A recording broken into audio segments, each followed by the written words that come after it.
Okay,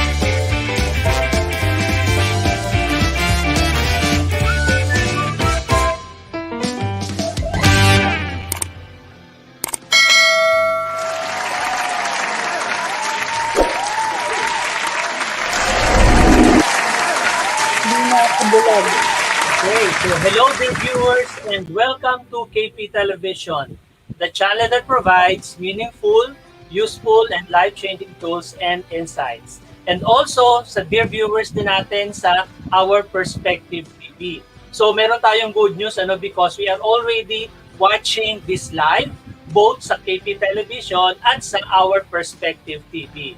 Our Perspective TV is the channel that gives you a wider and deeper understanding. Okay? So, although talaga, dear viewers, nakakalungkot because this is already our second year of pandemic, pero this pandemic will not stop us. This is Mr. Albert M. Rosarda, aka Sir Adrasor, keeping you company every Friday from 12 to 12:30 in the afternoon here at the show that listen and value reviews for a wider and deeper understanding. And this is Our Perspective.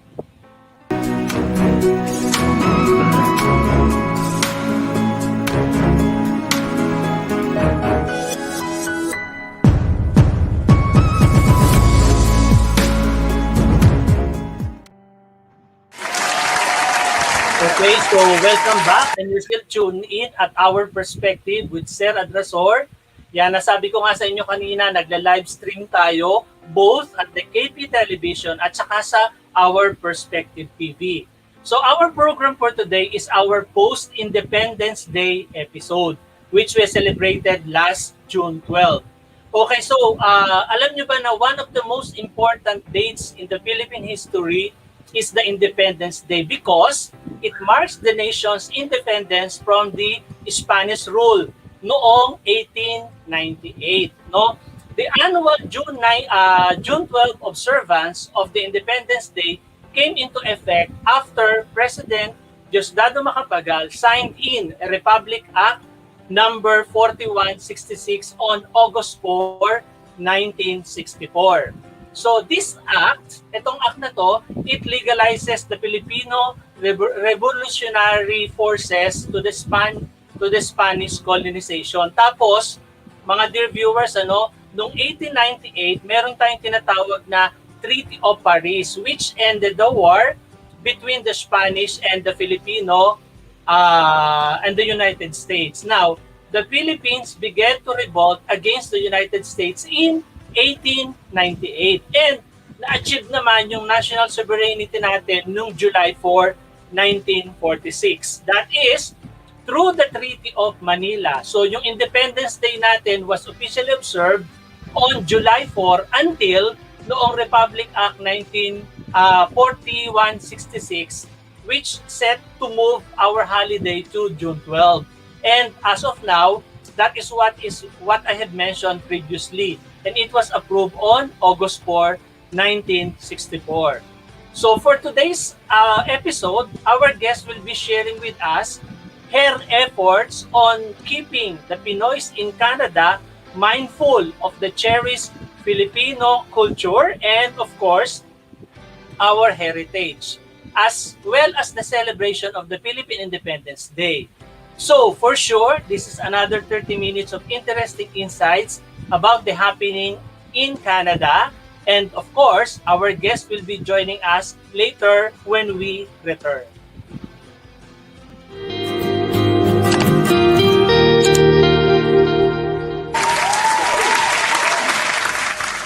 Okay, so our guest for today's episode is, of course, the President of the Filipino-Canadian National Congress. The Filipino-Canadian National Congress is the national organization of Filipinos in Canada. Prior to that, she founded the SIRI Philippine Independence Day Society in 2009. She is also the second Filipino and the first Filipino women recipient of the Top 25 Canadian Immigrant Award in 2012 and is currently Pinoy of the Year in Canada. Our guest for today is also a businesswoman. She is also a community volunteer and of course an active advocate and leader. She is the loving wife of Engineer Joel De La Cruz. Si Engineer Joel De La Cruz po is my classmate way back high school in St. Gregory Academy. And meron din po silang two self-accomplished Filipino-Canadian youth. Si Daryl, which is a well-known transportation advocate in Canada, and si Giselle naman is a multi-awarded singer and songwriter. So, wag na nating patagalin ito. My dear viewers, our guest for today is not other than Narima Dela Cruz. Okay, Narima, give it back to our viewers.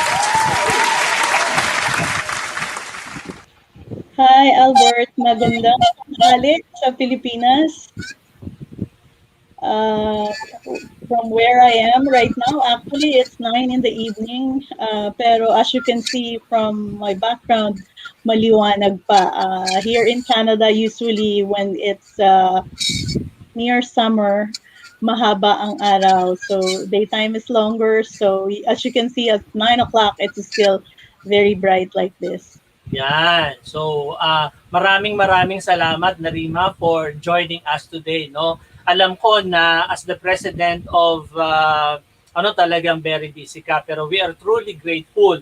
At sa natutuwa ako na makakapaghatid ka ng other information, whatever is happening there way back sa Canada. No? Pero, dear viewers and Narima, no, with your permission, bago tayo magkwentuhan about the happenings there, allow me first to give the questions sa our segment na I read it at the Philippine Star. So, yung question natin for today, which was taken from the yesterday's issue, no? Ang question natin is, ano ang headline sa Nation section ng the Philippine Star kahapon, which is Thursday, June 17, 2021. So yung mga dear viewers natin, if you have your issue of the Philippine Star yung kahapon, so i-check nyo na yung tamang sagot and please comment your correct answer. And the first one among you na makakapag-comment ng correct answer will be receiving a gift coming from the Philippine Star. Ang Philippine Star po is our partner in providing you meaningful, useful, and life-changing tools and insights. Okay, so Narima, kumusta na? How are you na? Ano ba yung latest, no? What is the latest in the Filipino Canadian National Congress? Well, it's been 3 months after our induction, so all the directors are busy with each committee, and we are working actually on finalizing all the details about our bylaws and constitution, and also as far as the membership rules, because this is a national organization from coast to coast to coast in Canada. And of course, it's the month of June, and it's Filipino Heritage Month officially in Canada. That was declared 3 years back.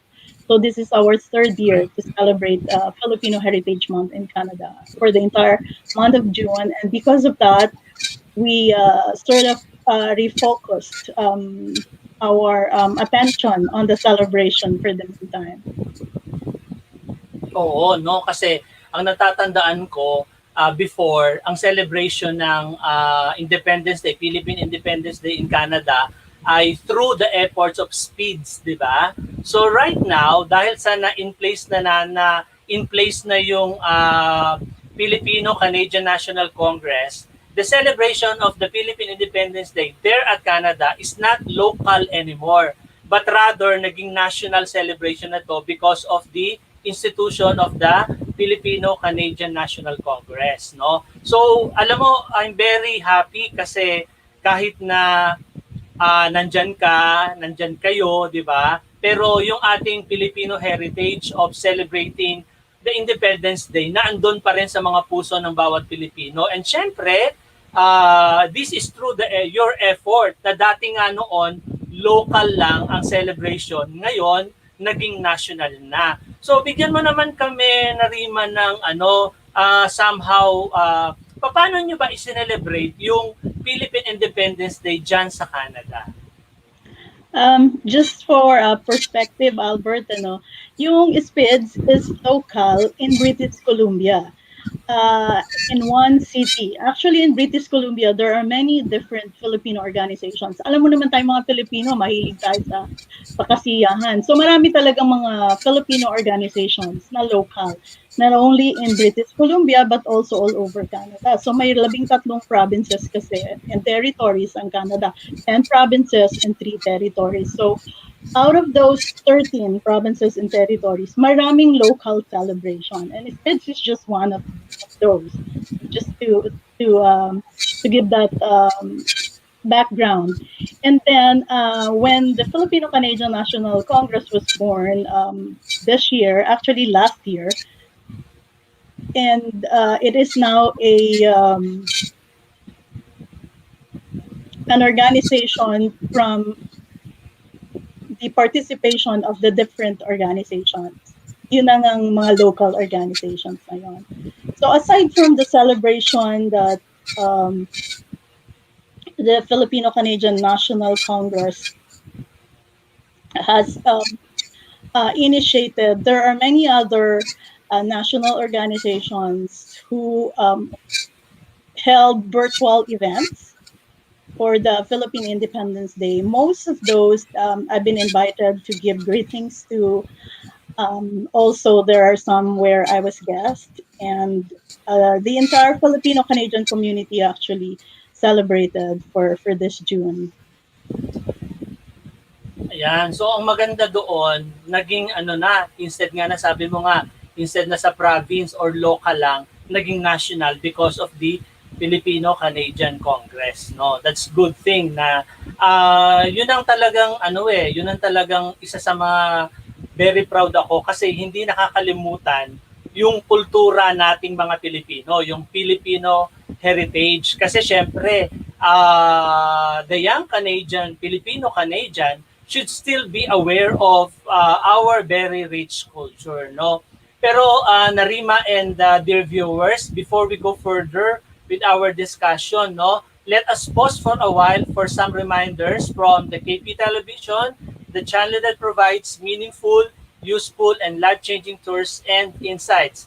And we will be right back for these few reminders.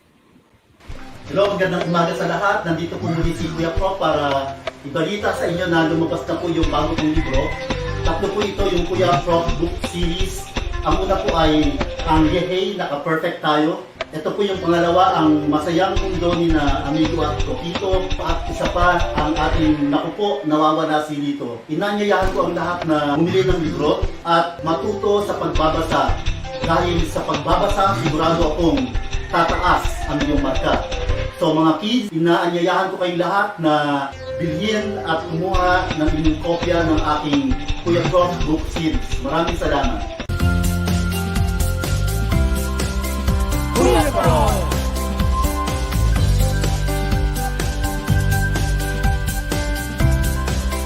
Kuya Prof!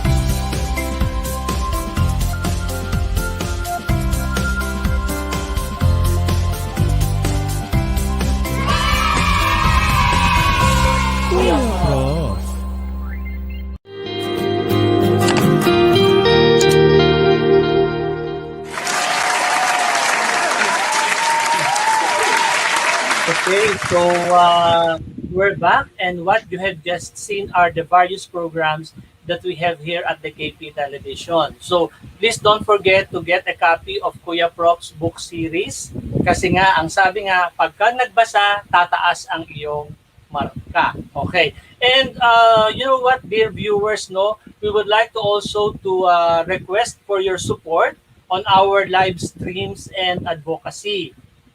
You can send your support through our GCash and PayMaya account number, that is 0968-718-5468. Aasahan po namin ang inyong suporta para tuloy-tuloy ang paghahatid namin sa inyo ng meaningful, useful, and life-changing tools and insights. Okay? So please don't forget to like, share, and subscribe, and also hit that bell button so that you will be reminded of what is the latest here at the KP Television. Okay. So, Narima, I know that meron namang additional, no? Additional responsibility sa iyo kasi recently I learned that you were appointed on an Asian Study Advisory Committee diyan sa university sa British Columbia, no? Can you tell us more about this appointment of yours at the Asian Studies Advisory Committee? Okay.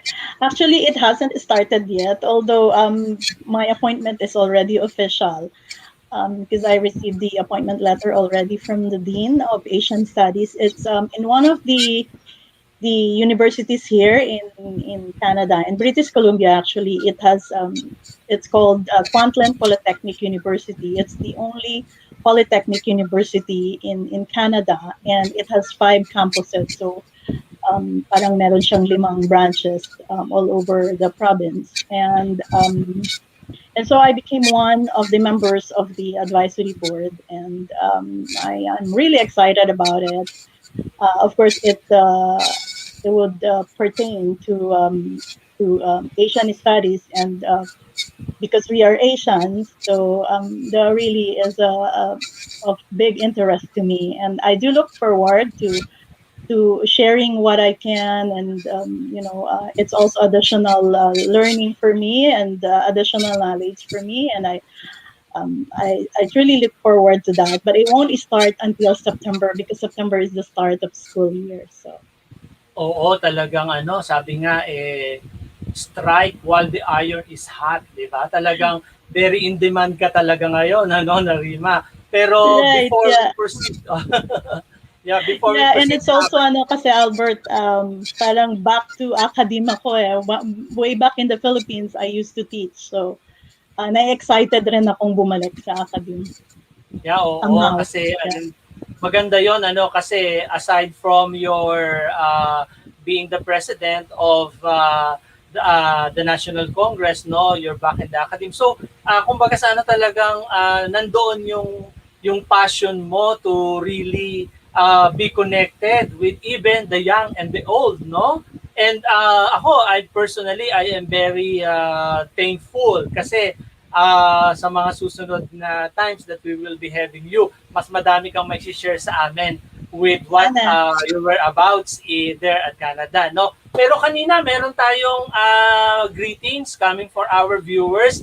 Bigyan muna natin ng daan ng ating greetings coming from the Catechist Lens, no? I would like to say hi and hello to your special guest from Canada. Yan. So Hello yung po. Catechist Lens, no?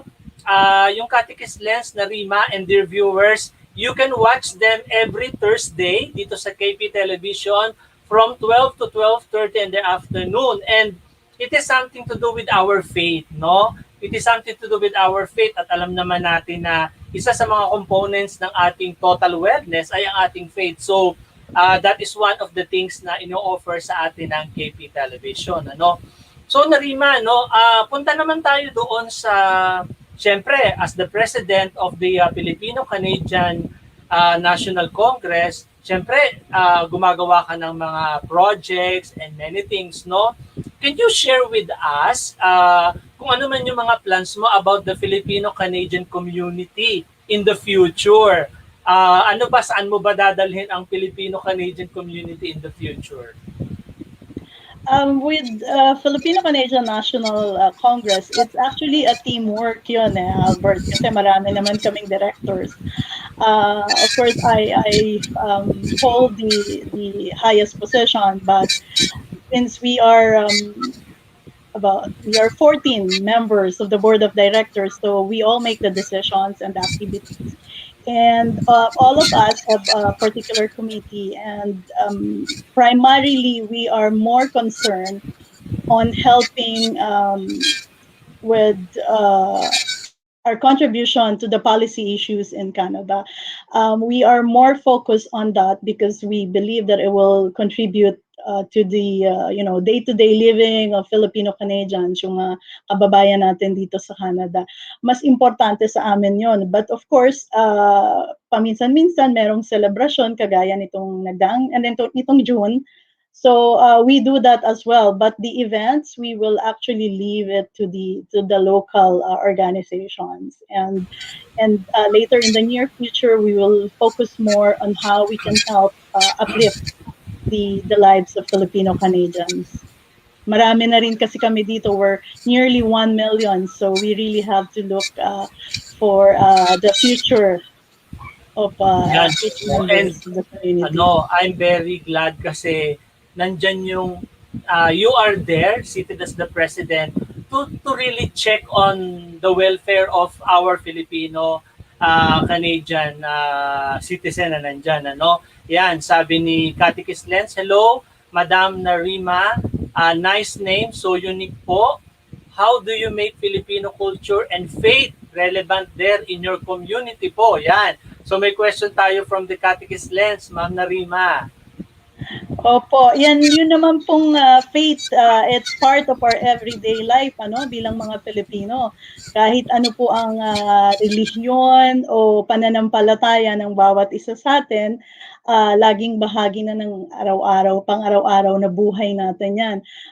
But of course, sa amin po lamang na mga director ng Filipino Canadian National Congress, meron nga po sa aming isa na actually very much involved in the faith group. We made sure that there is one amongst us para po nababalance, merong looking after the economic aspect, merong for the community, the nurses group. Very much balanced po yung aming mga board of directors. So we made sure that with regards to the faith community, then we are also looked after, and definitely po naniniwala po tayong mga Filipino na lahat ay magagawa natin dahil meron po tayong kakampi sa taas. Yan, di ba? O tama 'yon, Narima, kasi it always boils down, di ba, na yung ating pananampalataya bilang mga Pilipino ay nandyan. Kasi sabi nga, nothing is impossible with the Lord.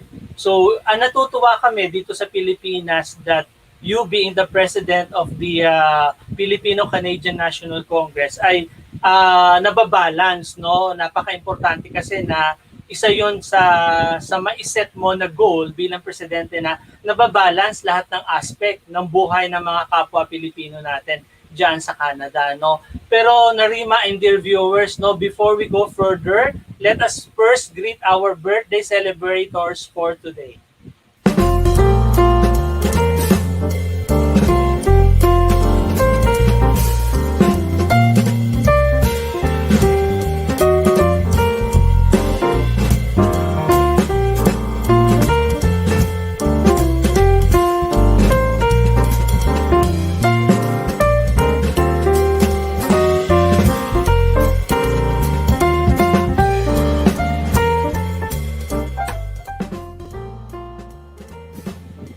Okay, yan. Ang ganda ng ating background, birthday. Happy birthday today kay Russell Mercado, Ralph Russell. Happy birthday to you. And then of course kay Ma'am Josefina Santa Maria Carias. Happy birthday po Ma'am Josefina.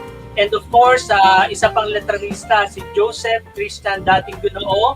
Happy birthday to you. And also to my cousin, Romel Babaan Esteban, happy birthday to you. And sa lahat po ng mga nag-birthday, belated happy birthday sa inyo. At sa mga magbe-birthday pa, advance happy birthday naman po. And I would also like to take this opportunity to greet everyone advance Happy Father's Day this coming Sunday.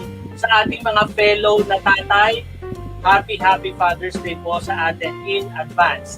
How about you, Narima? Is there anyone that you would want to greet or thank? I'd like to greet yung lahat ng viewers nitong television and ng our respective TV.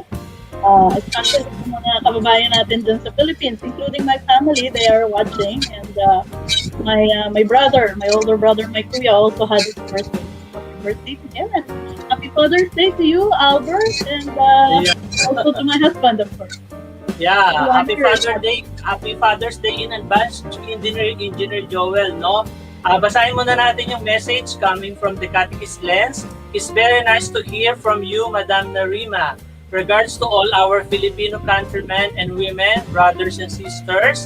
I have 2 friends living there in Canada, in 2 different cities. Yan. Thank you very much for your message. Teacher Art is our anchor for the Catechist Lens, no?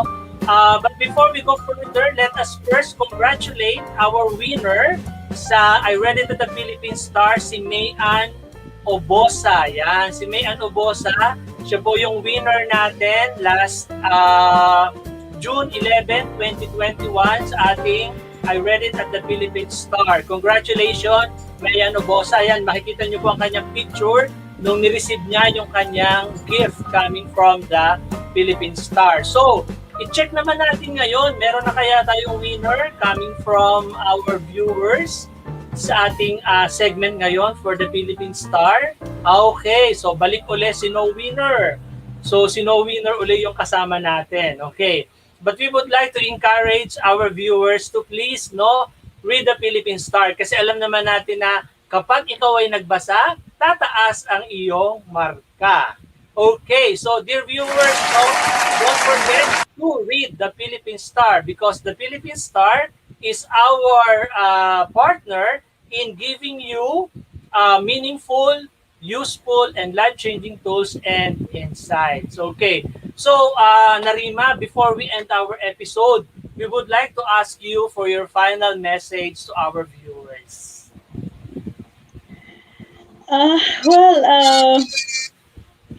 For this June, gusto ko lang pong batiin ng lahat belatedly ng maligayang araw ng kalayaan.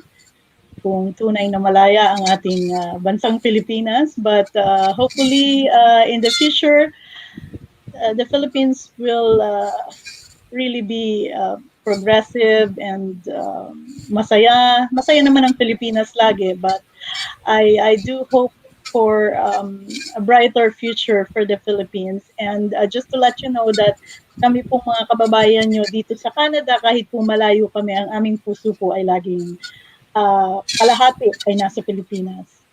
So, yun lang po. Yan, may pahabol na question si Sir, si Teacher Arts. I am just a little bit curious po. How do you collaborate with the big number of Filipinos there through your community? Yan, Narima, paano ka daw nakikipag-collaborate? Okay lang po. Sabi niya, maraming tanong. Okay lang po. Actually, that's through the help of technology po, malaking tulong po yun. And of course, through leaders all over Canada. Marami naman po kasi kaming mga community leaders dito. And then we coordinate, we communicate with each other. And we collaborate all our ideas and all our plans and projects. And dahil po doon, somehow na-unify po namin ang Filipino-Canadian community in Canada. Yan, so ginagamit talaga natin. Siguro, dear viewers and Narima, kahit naman sa ang parte ng mundo ngayon, talagang partner na natin ang teknolohiya, no? Kasi, dahil nga bawal yung mass gathering. So, we resort to using technology. And syempre, with your leadership, meron siguro kayong mga frequent na mga meetings, reportings coming from the different board of directors of the Congress, no? So, it's good thing na talagang ikaw ang nakaupo bilang presidente ng National Congress. And alam ko na talagang very busy ka, no? Pero with the help of God at saka with your very supportive na husband, si Engineer Joel, I know that you are going to make this through a successful years, no, to come. And bago tayo tuluyang magpaalam, no, panoorin po muna natin yung ating teaser sa ating Sabado nights, which is ito po yung start ng ating late night show entertainment. So, panoorin po natin ito.